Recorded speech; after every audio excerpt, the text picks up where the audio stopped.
2007 में 16 टीमें cricket world cup खेली थी और 2030 में केवल 10 टीमें क्रिकेट वर्ल्ड कप खेल रही है, 6 टीमें कम। और अगर हम इसे फीफा वर्ल्ड कप के साथ कंपेयर करें तो 2006 में 32 टीमें फीफा वर्ल्ड कप खेली थी और 2026 में 48 टीमें फीफा वर्ल्ड कप खेलेगी, 16 टीमें ज्यादा।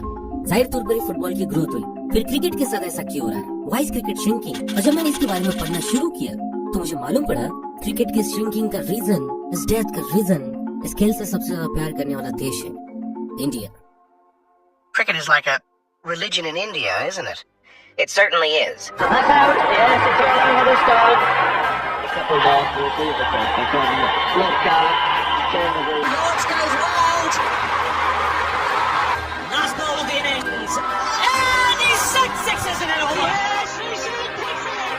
India win. First man on the planet to reach 200. Sachin Tendulkar. He lifted it up. That is a shot of an empire. Magnificent. He finishes off in style. A magnificent strike into the crowd. India lift the win. इस खेल के 90% viewers Indians हैं और इन stats का फायदा एक apex cricket board उठाती है, बीसीसीआई। इस इमेंस व्यूवरशिप ने बीसीसीआई को एक $multi-billion ऑर्गेनाइजेशन बना दिया है। The humble truth here is the BCCI is the richest body today in the world of cricket across the globe. And I think it's purely because of the success of IPL. There are 74 games now in the IPL and each one is valued at over £10 million for one game. BCCI इन पैसों का इस्तेमाल world cricket में अपनी बात मनवाने के लिए कर रहा है। The BCCI has given a green signal to a proposal that will give 3 countries, that's India, Australia and England, more power and more money. But 30 years ago, this was not the case. 30 सालों पहले तक BCCI के पास अपने world cup winning team को बख्शीश देने तक के लिए पैसे नहीं थे। 30 सालों पहले तक Indian cricket team world cricket में one of the weakest team थी। 30 सालों पहले तक इंग्लैंड का स्केल पर राज था, लेकिन एक इवेंट ने क्रिकेट का भविष्य बदल दिया। क्रिकेट इंग्लैंड की सरजमी से हटकर इंडिया की सरजमी पे आ गई, लेकिन इंडिया ने इस खेल को आसमां की ऊंचाइयों तक ले जाने की बजाय इसे पैसे बनाने की मशीन की तरह इस्तेमाल किया। Let me tell you the story of how India stole and killed cricket. Ladies and gentlemen, it is the day of the finals here at the Mecca of cricket, Lords, where the underdogs Indians will take on the mighty West Indians. 25 जून 1983 world cup finals का दिन, West Indies बनाम India. पिछले दोनों खेले गए world cup West Indies ने जीते थे और अपना तीसरा वर्ल्ड कप जीतने के लिए वो फिर एक बार फाइनल्स में खड़ा था और सामने खड़ा था द अंडरडॉग्स इंडिया। इंडिया को वर्ल्ड क्रिकेट में इस वक्त एक कमजोर टीम माना जाता था क्योंकि पिछले 2 वर्ल्ड कप्स में उन्होंने केवल एक मैच जीता था और वो भी ईस्ट अफ्रीका जैसे कमजोर टीम के खिलाफ। इंडिया का पहला group match depending world champions West Indies के साथ था और पता है बुकमेकर्स ने इंडिया के इस मैच के जीतने के ऑड्स क्या रखे थे? 66-1। Can you believe that? लेकिन ये टीम अलग थी, पैशनेट थी। India won this match against all the odds. Not only this match, India ने अपने ग्रुप पिक्चर्स के ज्यादातर मैचेस जीतकर इतिहास रच दिया। होस्ट कंट्री इंग्लैंड को हराकर इंडिया फाइनल्स में पहुंच गया। सारी दुनिया अचंभे में थी, स्पेशली इंडियंस। 25 जून को होने वाले फाइनल्स को हर हिंदुस्तानी देखना चाहता था। इस फाइनल्स के टिकट्स पाने के लिए लोग हाथ पैर मारने लगे। फाइनल्स के 2 दिन पहले उस वक्त के बीसीसीआई प्रेसिडेंट एनकेपी साल्वे जी को एक बड़े इंडियन मिनिस्टर का फोन आया। साल्वे साहब, मुबारक हो, इंडिया फाइनल में पहुंच गई। जी धन्यवाद। कहिए, हम आपकी क्या सेवा कर सकते हैं? इंडिया को अपनी आंखों से फाइनल में जीतते हुए देखना चाहते हैं, लेकिन टिकट नहीं मिल रही। फाइनल की 2 टिकट मिल जाते तो मजा आ जाता। जी बिल्कुल, हमारी टीम फाइनल में है। हमें एक्स्ट्रा टिकट नहीं मिलेंगे तो किसे मिलेंगे? फोन रख के साल्वे जी इंग्लिश ऑर्गेनाइजर से फाइनल्स के 2 एक्स्ट्रा टिकट्स मांगने गए। Can I get 2 extra tickets for finals, please? लेकिन पता है उन्हें क्या कहा गया? I beg your pardon, sir, but we have already given you your tickets. We can't provide you more tickets. BCCI president को 2 एक्स्ट्रा टिकट्स नहीं दिए गए।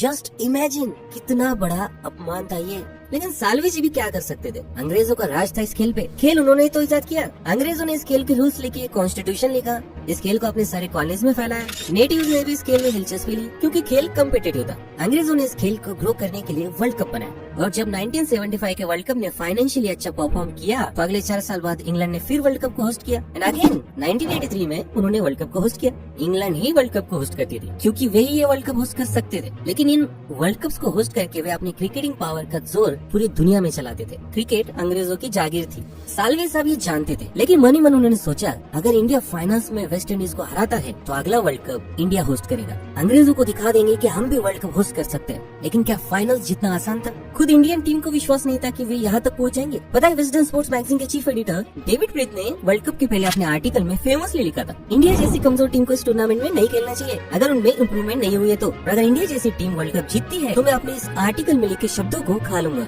आई will eat my words. And guess what, India ने 25 जून 1983 को Lord's के मैदान में the mighty West Indian team को हराकर वर्ल्ड कप अपने नाम कर लिया। The entire world was in shock and David Frith ने अपना वादा पूरा किया। लिटरली एट हिज वर्ड्स, उन्होंने अपने शब्द खा लिए। What a man. इस ऐतिहासिक जीत ने एनकेबी साल्वेजी को आत्मविश्वास से भर दिया। अब वक्त था अंग्रेजों से उनका खेल चुराने का। एनकेबी जी ने शुरू में एशियन टीम्स यानी श्रीलंका और पाकिस्तान क्रिकेट बोर्ड्स को अपनी ओर किया। उन्होंने एशियन क्रिकेट कमेटी बनाई जिस पर आईसीसी का कोई असर नहीं था और 1984 में उन्होंने एशियन टीम्स के बीच में एक टूर्नामेंट अरेंज की, एशिया कप। इस साल्वेजी का अंग्रेजों को बताने का तरीका था, we can also do it. लेकिन वर्ल्ड कप को होस्ट करने के लिए बीसीसीआई के पास पैसे नहीं थे, तो सबसे पहले उन्होंने पाकिस्तान को अप्रोच किया कि हम दोनों साथ में ये वर्ल्ड कप होस्ट करते हैं। और उसके बाद साल्वेजी ने इंदिरा गांधी की मदद से अंबानी जी से संपर्क साधा। अंबानी जी भी वर्ल्ड कप को स्पॉन्सर करने के लिए तैयार हो गए। जब पैसों की टेंशन खत्म हो गई तो साल्वेजी ने अगले आईसीसी मीटिंग के दौरान सबके सामने प्रपोजल रखा।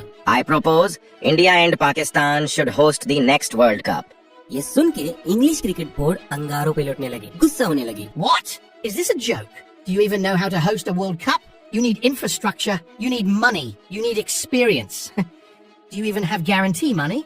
लेट मी टेल यू, इसके पहले ऐसा कोई रूल नहीं था कि हर 4 साल बाद कोई नया देश वर्ल्ड कप को होस्ट करेगा।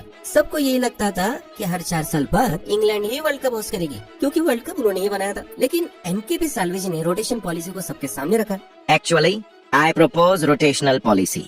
According to this policy, a new nation will host a World Cup after every 4 years. ये सुन के ऑस्ट्रेलिया और न्यूजीलैंड जैसे टीम्स भी बीसीसीआई से सहमति भरने लगे और जब वोटिंग हुई तो 1987 के वर्ल्ड कप की होस्टिंग इंडिया और पाकिस्तान को मिली।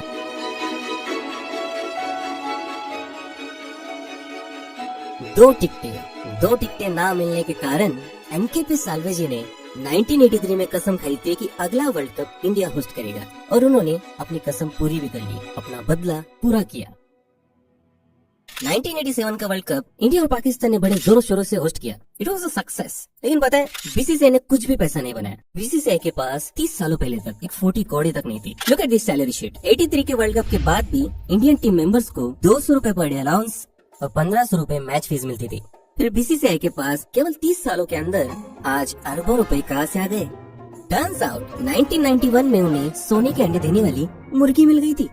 Historic occasion in South African sport, South African cricket is returning to official international cricket after 21 years. Thanks to India. South African team 21 सालों के बाद क्रिकेट में लौटने वाली थी और वे अपना पहला 3 मैच वनडे सीरीज इंडिया के साथ खेलने वाले थे। इस सीरीज के पहले साउथ अफ्रीका के क्रिकेट एडमिनिस्ट्रेटर अली बकर ने बीसीसीआई एडमिनिस्ट्रेटर जगमोहन दालमिया को फोन लगाया और पूछा, Mr. Dalmia, who is going to broadcast these matches in India? Doordarshan, they broadcast our all matches. Nice. How much Doordarshan is paying you? You mean money? Yes. Mr. Bakar, it is not like that. Doordarshan doesn't pay us. Actually, we pay them for broadcasting our matches. Doordarshan does the production and we BCCI make money with ticket sales and ground ads. What? Mr. Dalmia, don't you know that you own the broadcast rights of your matches and not any television channel? What? Yes. Many people in South Africa are interested in these matches. You should talk to the broadcasters in South Africa and discuss the price for your broadcast rights. You will get quite a well deal. ये बात सुन के दालमिया जी की आंखें चमक उठी। BCCI ने उस series के broadcast rights south Africa state television channel को लगभग $2 लाख में बेचे। जस्ट इमेजिन, कुछ सालों पहले बीसीसीआई के पास अपने प्लेयर्स को मैच फीस देने तक के लिए पैसे नहीं थे। And now they had this golden goes, television rights. और जब उसी साल मनमोहन सिंह ने इंडिया का मार्केट खोल दिया, ग्लोबलाइजेशन, फॉरेन कंपनीज इंडिया में इन्वेस्ट करने लगी, इंडिया में पैसा आने लगा। एट द सेम टाइम ये फॉरेन कंपनीज इंडिया में अपने प्रोडक्ट्स मार्केट करना चाहती थी और क्रिकेट से ज्यादा इंडिया में और कुछ भी देखा नहीं जाता था।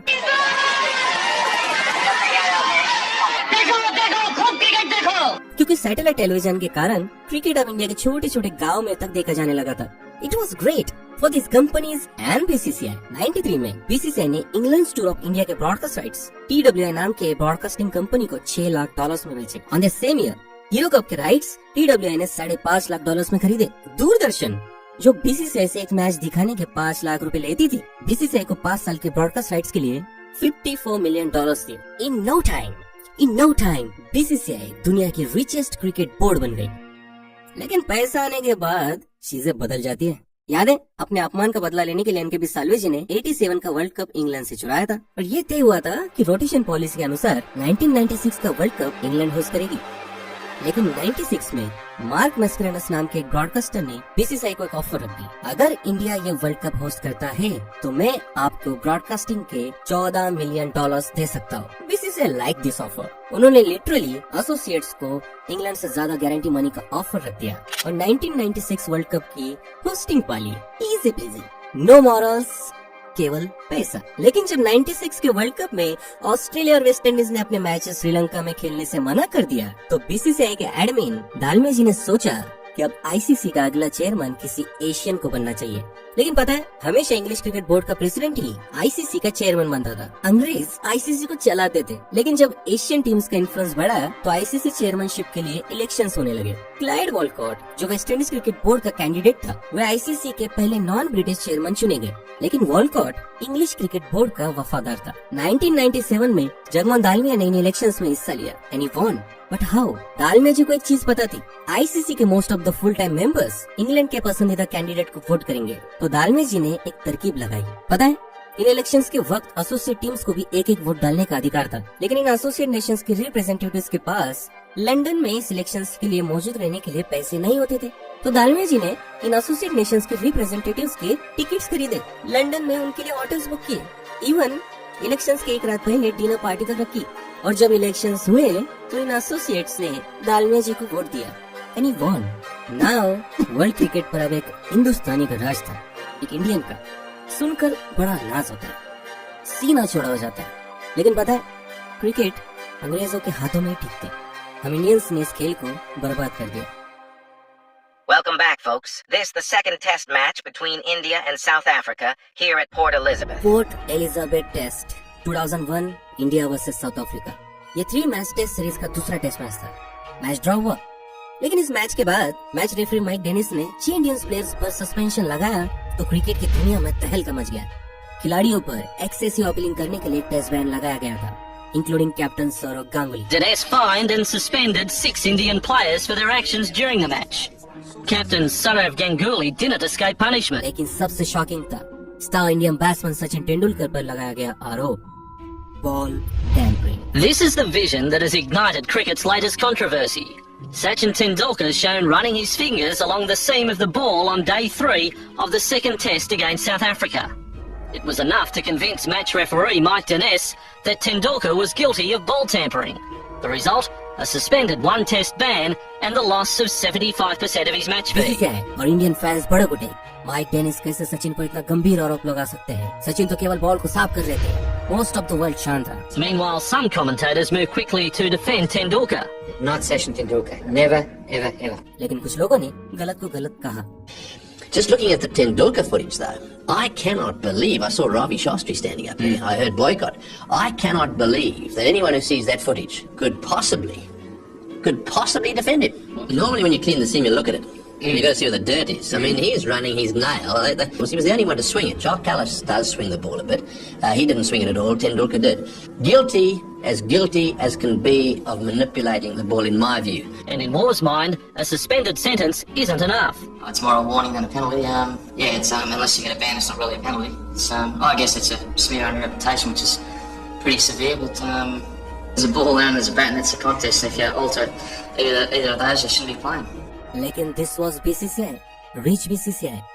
बीसीसीआई ने उल्टा आईसीसी को कहा, ये बैन्स गलत है, आप माइक डेनिस को फाइनल टेस्ट का रेफरी ना बनाएं।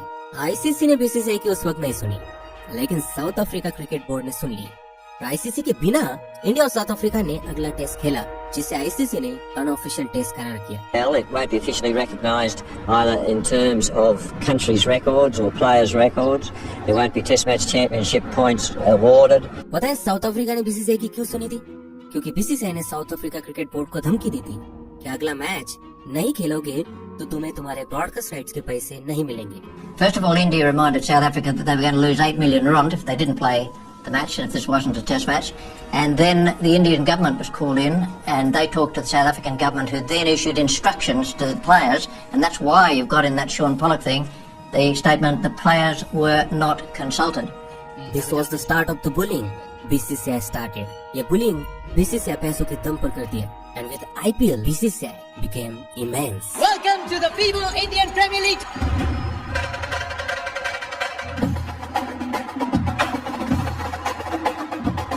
The humble truth here is the BCCI is the richest body today in the world of cricket across the globe, and I think it's purely because of the success of IPL. Look at this graph. IPL दुनिया का दूसरा सबसे बड़ा sports league है। उसकी worth लगभग $15 billion की है। लेकिन IPL दुनिया का इकलौता T20 क्रिकेट लीग नहीं है। हर क्रिकेट बोर्ड ने अपने अपने T20 लीग्स बनाए, लेकिन BCCI इन लीग्स में अपने प्लेयर्स को अलाउ नहीं करती, खेलने नहीं देती। In all of these leagues, Indian players who have a global fan following are not allowed to play. That's the rule. And if you can't get, the likes of MS Dhoni or Virat Kohli or some of the other big boys that we have playing cricket across the world for their country and in the IPL league, I think you lose that many audiences. BCCI knows अगर Indian players in leagues में खेलेंगे तो इन leagues की value बढ़ जाएगी because of Indian viewership. और अगर इनकी वैल्यू बढ़ती है तो BCCI की पावर डायल्यूट हो सकती है, खतरे में आ सकती है। BCCI के सामने ये बोर्ड्स इतने कमजोर हो गए हैं कि उन्हें BCCI की हर बात माननी पड़ती है, क्योंकि ये बोर्ड्स तभी पैसा कमा पाते हैं जब इंडिया इनके देशों का टूर करता है। BCCI इस चीज का पूरी तरीके से इस्तेमाल करता है अपनी बातें वर्ल्ड क्रिकेट में मनवाने के लिए। 2012 में इंग्लैंड के former chief justice Lord Woolf ने आईसीसी को एक इंडिपेंडेंट रिपोर्ट सबमिट की थी, जिसमें उन्होंने आईसीसी के गवर्नेंस में चेंजेस सजेस्ट किए थे। लाइक उन्हें लगता था आईसीसी मेंबर्स क्लब नहीं होना चाहिए, क्रिकेट पावर एक तरफ झुकता जा रहा है, स्पेशली इंडिया की ओर। एसोसिएट नेशंस को इनफ फंड्स नहीं मिल रहे, बिना फंड्स के क्रिकेट इन देशों में ग्रो नहीं करेगा। आईसीसी में इंडिपेंडेंट गवर्नेंस की जरूरत है। I was asked by the International Cricket Council to have a look at their governance. Although I'm certainly not an expert cricketer, I do know about governance. As I've indicated, I don't think it should be a members club. I think it should be run for the benefit of cricket as a whole rather than the interests of individual members. Well, BCCI को ये report अच्छी नहीं लगी, उन्होंने इस report को खारिज कर दिया। लेकिन आईसीसी के कुछ एडमिन्स ने इस रिपोर्ट का समर्थन किया, लाइक प्लेयर्स रिप्रेजेंटेटिव टीम ले। बीसीसीआई ने अगले प्लेयर्स रिप्रेजेंटेटिव इलेक्शंस के पहले टीम ले की जगह अपना कैंडिडेट खड़ा किया, तो बाकी बोर्ड मेंबर्स को धमकी दी कि अगर हमारे कैंडिडेट को वोट नहीं किया तो इंडिया तुम्हारे देशों का टूर नहीं करेगा। We're aware of the fact that the captains have come under pressure not to vote for tonight. There was this pressure put on them that if they didn't vote for that particular candidate, that tours would be taken away or India would not tour those particular countries. So when they were told that, who are they being told that by? They've been told by their boards, by their individual boards, who obviously were feeling the pressure from BCCI. So BCCI का candidate जीत गया, of course. Not only this, ICC के farmer CEO Arun लोगाट ने BCCI से मतभेदों के कारण ICC को छोड़ दिया। और जब अरुण लोगाट को साउथ अफ्रीका क्रिकेट बोर्ड ने अपना एडमिन बनाया तो बीसीसीआई ने साउथ अफ्रीका क्रिकेट बोर्ड को सबक सिखाने के लिए In a development bordering on the absurd, the BCCI has reportedly threatened to pull out of the tour to South Africa later this year. अपना साउथ अफ्रीका टूर छोटा कर दिया। South Africa cricket board को millions of dollars का नुकसान हुआ। BCCI की दुनिया भर में आलोचना हुई, लेकिन क्या उन्हें फर्क पड़ा? नहीं, उल्टा उन्होंने 2014 में ऐसा कदम उठाया जिससे यह जरूर सुनिश्चित हो गया कि क्रिकेट अब बीसीसीआई की मुट्ठी से कहीं और नहीं जाएगा। The BCCI has given a green signal to a proposal that will give 3 countries, that's India, Australia and England, more power and more money. Meaning the BCCI and N. Srinivasan will take central leadership of all international cricketing affairs. The draft also proposes a new financial model with the big 3 set to have the lion's share. While the BCCI claims that this move is for the betterment of the game, it could just end up destroying world cricket as we know it. You know, former cricket controllers like England और Australia से cricket चुराने के लिए India ने पाकिस्तान और श्रीलंका का साथ लिया था, but that's not the case now. अब बीसीसीआई ने इंग्लैंड और ऑस्ट्रेलिया को अपने साथ ले लिया है एंड दे मेड बिग 3। पहले आईसीसी जितना भी रेवेन्यू जनरेट करती थी वो इन फुल टाइम मेंबर्स में एक समान बांटा जाता था। लेकिन बीसीसीआई ने एक दिन कहा आईसीसी का लगभग 75% रेवेन्यू हमारी व्यूअरशिप के कारण जनरेट होती है, तो रेवेन्यू का सबसे बड़ा शेयर हम लेंगे। और बीसीसीआई ने अपने साथ लिया था इंग्लैंड और ऑस्ट्रेलिया को। ये तीनों आईसीसी का लगभग आधा रेवेन्यू रख लेते हैं। सबसे बड़ा शेयर लेता है बीसीसीआई। आईसीसी में केवल 12 फुल टाइम मेंबर्स है और 100 से ज्यादा एसोसिएट मेंबर्स। इन एसोसिएट मेंबर्स को फंड्स के नाम पर चिल्लर दिया जाता है। देयर इज नो चांस बिना फंडिंग इन देशों में क्रिकेट ग्रो करेगा। लाइक चाइना जैसे ह्यूज देश में क्रिकेट ग्रोथ के लिए एनुअली $30,000 दिए गए थे। चाइना की आबादी लगभग 1.5 बिलियन है। How is that even possible कि बिना फंडिंग के चाइना में क्रिकेट ग्रो करेगा? It's not only about associate nations, even full time members cricket boards को और कमजोर किया जा रहा है। Latest ICC future tours programme देखा जाए तो इंडिया अगले 5 सालों में most of the matches top टीमों के साथ खेलने वाली है। जिम्बाब्वे और आयरलैंड के साथ 3 और 2 मैचेस 5 सालों में इंडिया खेलेगी, जबकि जिम्बाब्वे और आयरलैंड फुल टाइम मेंबर्स है। और केवल टेस्ट मैचेस देखे जाए तो इंडिया सबसे ज्यादा टेस्ट मैचेस इंग्लैंड और ऑस्ट्रेलिया के साथ खेलेगी। Occasionally, you might get 2 test matches or 3 test matches against a top team. So where that leave you as one of the teams below? It's ridiculous, As far as the administrators of the game are concerned, don't care about West Indies cricket. West Indies cricket board का आज दिवाला निकल चुका है। 2 बार world champions team इस बार world cup तक qualify नहीं कर पाई just because of lack of funds. ये टीम्स क्रिकेट बोर्ड्स बिना फंड्स के कैसे ग्रो करेंगे? आईसीसी को बीसीसीआई रन करता है, लेकिन इस खेल को ग्रो करने के बजाय वो इस खेल को और छोटा करती जा रही है। लुक एट दिस, 2007 के वर्ल्ड कप में 16 टीमें वर्ल्ड कप खेली थी और 2030 के वर्ल्ड कप में केवल 10 टीमें वर्ल्ड कप खेल रही है। पता है क्यों? 2007 के वर्ल्ड कप में इंडियन क्रिकेट टीम अपने बुरे प्रदर्शन के कारण लीग स्टेज से बाहर हो गई थी। इंडिया केवल 3 मैचेस खेल पाई थी। इससे ब्रॉडकास्टर्स का बड़ा नुकसान हुआ। अगर इंडिया ज्यादा मैचेस खेलता तो ब्रॉडकास्टर्स का फायदा होता। इसीलिए बीसीसीआई ने टीम्स कम कर दिए और फॉर्मेट को इस तरह बना दिया कि इंडिया एटलीस्ट वर्ल्ड कप के 9 मैचेस खेलेगा। BCCI doesn't care about winning world cup. BCCI को केवल पैसा बनाना है। आई फील ये स्पोर्ट भी फुटबॉल की तरह पूरी दुनिया में फैले। वर्ल्ड कप में केवल 10 टीमें ना खेले, इट्स बोरिंग। और मुझे लगता है cricket has power to spread peace and happiness. And in a country where so many have been traumatized by years of conflict, cricket is providing therapeutic qualities that are helping relieve stress. If Afghans didn't have cricket, they would take drugs or take part in war or other miserable things. Psychologically, cricket takes their mind away from bad things. People won't participate in elections, but they will in cricket. Cricket is too much meaning for sport for other people. For us, for Afghanistan people, it is happiness. But BCCI is killing cricket. यकीन नहीं होता तो ये खबर पढ़ लो। 2024 के IPL से पूरी दुनिया में 2.5 महीने कोई इंटरनेशनल मैचेस नहीं खेले जाएंगे। उन 2.5 महीनों में केवल आईपीएल खेला जाएगा। Isn't this the murder of the sport we love so much? जिस खेल से हम इंडियंस इतनी मोहब्बत करते हैं, वो इस खेल के डेथ का रीजन बनते जा रहे हैं। Then a thought came into my mind. चाहे वो इनके पे साल्वे जी हो, दालमिया जी हो, सिंधिया जी हो, श्रीनिवासन या फिर शरद पवार जी या फिर अमित शाह जी क्यों ना हो, इंडियन क्रिकेट को मोस्टली पॉलिटिशियंस और बिजनेसमैन ने रन किया है। आज की बात करें तो most of the state cricket boards के प्रेसिडेंट्स पॉलिटिशियंस हैं। अरुण जेटली जो खुद एक पॉलिटिशियन थे, आज उनकी जगह उनका लड़का दिल्ली क्रिकेट एसोसिएशन का प्रेसिडेंट है। राजस्थान के सीएम अशोक गहलोत का बेटा वैभव गहलोत राजस्थान क्रिकेट एसोसिएशन का प्रेसिडेंट है। शरद पवार का grand nephew Maharashtra cricket board का प्रेसिडेंट है। Anurag Thakur BJP politician Himachal Pradesh cricket association के प्रेसिडेंट रह चुके हैं। वो आसिफ बीसीसीआई के प्रेसिडेंट बने। राज उनका भाई एचपीसीए का प्रेसिडेंट है। अशोक सिगामनी तमिलनाडु क्रिकेट एसोसिएशन का प्रेसिडेंट है और मिनिस्टर का लड़का है। Madhya Pradesh cricket association Jyotiraditya Scindia is the president. इसके पहले उनके पिता माधव राव जी बीसीसीआई के प्रेसिडेंट थे। नेपोटिज्म भी यहाँ बहुत चलता है। Former BCCI treasurer Chirayu Amin का बेटा रोनो अमीन बड़ौदा सीए का प्रेसिडेंट है। सौरव गांगुली का भाई क्रिकेट एसोसिएशन बंगाल का प्रेसिडेंट है। और सबसे मजा वाला एग्जांपल यह है कि गुजरात क्रिकेट एसोसिएशन के प्रेसिडेंट नरेंद्र मोदी थे। 2014 में पीएम बनने के बाद वे पद उन्होंने अमित शाह को दे दिया। राजा अमित शाह का बेटा जय शाह बीसीसीआई का सेक्रेटरी है। और ये तो सिर्फ मैं कुछ क्रिकेट एसोसिएशन और केवल प्रेसिडेंट पद की बात कर रहा हूँ, ऐसे एग्जाम्पल्स बहुत है।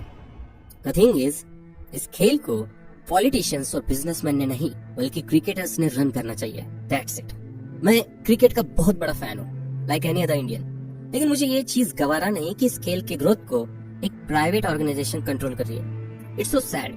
मैं चाहता हूँ ये खेल सारी दुनिया में फैले, क्योंकि ये खेल बेहद अच्छी चीजें भी कर सकता है। अफगानिस्तान क्रिकेट टीम उसका बेहद बड़ा उदाहरण है।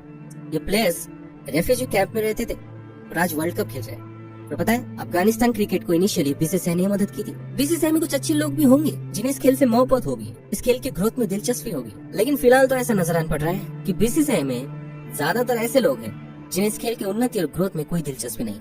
वे केवल पैसा बनाना चाहते हैं, अपनी पावर और इन्फ्लुएंस कायम रखना चाहते हैं, चाहे उसके लिए इस शत को पुराने खेल का कत्ल ही क्यों न करना पड़े।